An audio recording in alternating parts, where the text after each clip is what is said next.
what is going on YouTube? It is your boy Denali, aka Don Squally, and in today's video, for those of you guys who read the title, we are going to make a front splitter. I know a lot of you guys probably want to see me make a splitter for either the G35 or the Ultima, which I will probably be doing in the future, but for today's video, we are going to be building a front splitter for, I think, a 2016 Dodge Charger. The guy has an easy lip on the car right now, but he wants something a little bit aggressive. So we're going to go ahead and build that today. So as you guys can see here, we already have our cardboard cutout. This is the front outer edge of the bumper. Now this car did have an easy lip on it.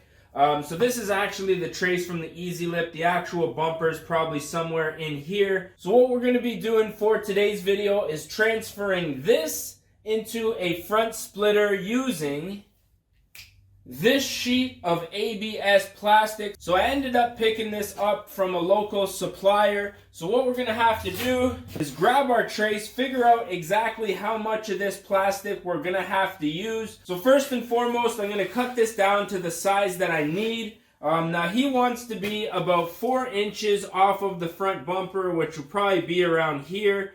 So the front lip's going to be that big, and then at the sides, we're going to bring it down to about 3 inches here. I'm going to measure up how much I need. We're going to cut the excess pieces off that I don't need, and then we're going to go ahead and start tracing this front lip onto the taped piece of plastic. So now that I got the piece of plastic sized down to what I need, I'm going to go ahead and completely cover this whole thing in masking tape. That way when I make my lines and I'm doing my cutting, it should be able to, kind of prevent any further damage. Now, I might have to run to the hardware store and get a little more tape because I don't think I have enough painter's tape, but I'm going to look around, see what I can find, and we'll get back to you guys once this is all taped up, man. Alright, so as you can see, I've got the piece of plastic all taped off.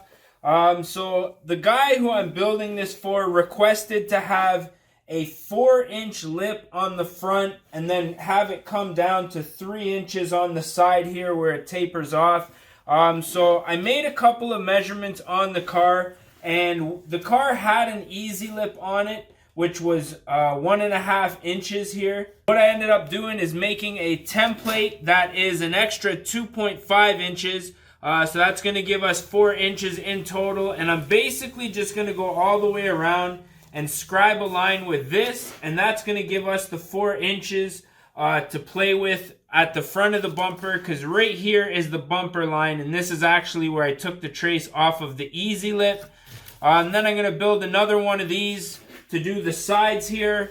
And then once I have everything marked off, obviously I'm going to come around the back. This is where we want it to stop, so I'm just going to trace that out. I'm going to peel off the template here. Then we should be ready to get the jigsaw. This should get going pretty quickly once we start cutting. I got everything traced out. We come down to about 2 inches on the side here, and I just rounded out this kind of, I don't know, I guess you can say transition here. It is going to come to a point exactly in the middle here. And then we're going to round out down on the sides again. Just about ready to get out the jigsaw. And then I'm going to show you how we cut this stuff up, man. Alrighty, so I'm going to be using a jigsaw to cut this. So I think what I'm going to do is start off in the inside edge. That way I can kind of get the feel for how this thicker material cuts. I'm not sure if this is the right blade. I'm going to see. This looks like a metal blade, but I'm going to give it a shot. I don't remember the last time that I did any plastic cutting. But nonetheless, I'm going to start cutting this thing up. I got all my lines done the way that I want, and now just comes the tedious part of trying to make these cuts as nice as possible.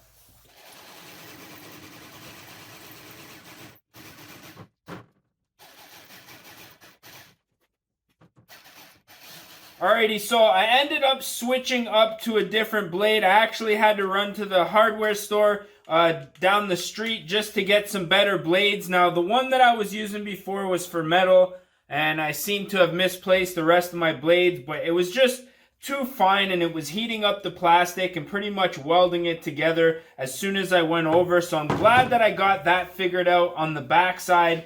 Now we're going to move to the front side, the money shot, basically, what's going to make this thing look pretty. So it's got to be done nice and slow. So I'm going to go ahead. I might do a little time lapse for the first little portion of it. And then I'm just going to concentrate really hard on not messing this up, man.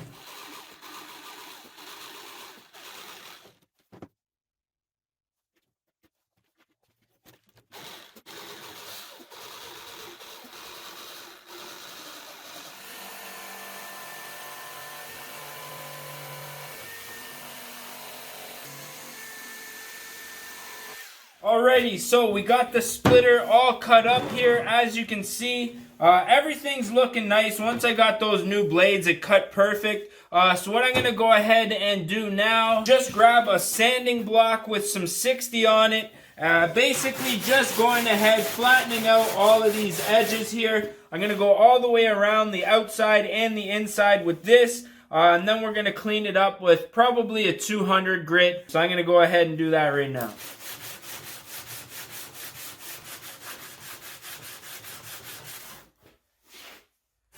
Alright, so I just went over it by hand with 160, just getting everything nice. Now I'm going to go over it with the palm sander with a 220 grit just to get everything nice, smooth, and level. And then we should be ready to pull the tape off of this, man.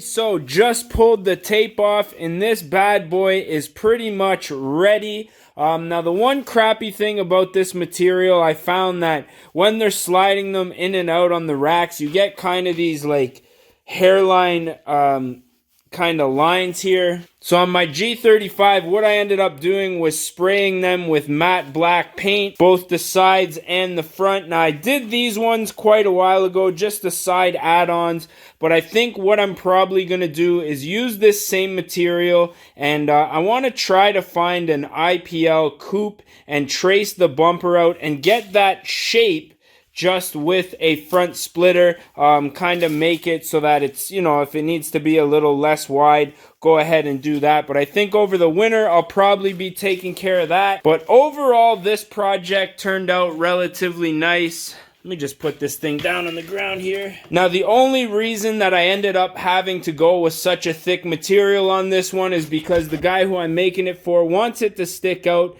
like 4 inches from the front. And, you know, I tried it with a thinner material, the 1/8 inch stuff, and it just didn't hold up. So I think this stuff's going to be much better. This is much sturdier. It's an actually, like, you know, it's not going to flap around in the wind or anything like that.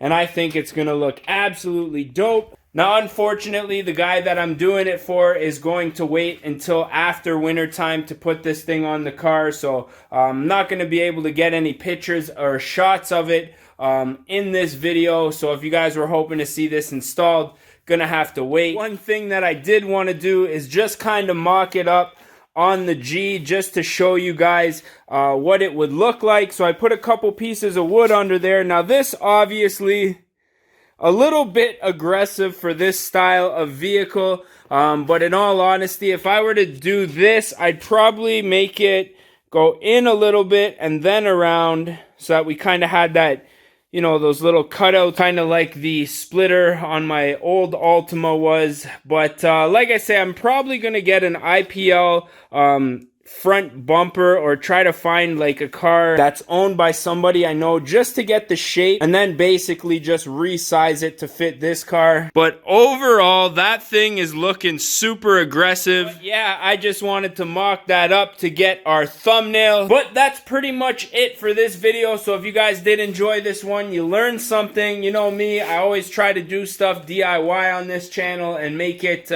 easy for everybody else to kind of do the same thing. Very rarely do I make parts for other people. just because it is very time consuming. But I think this one turned out nice.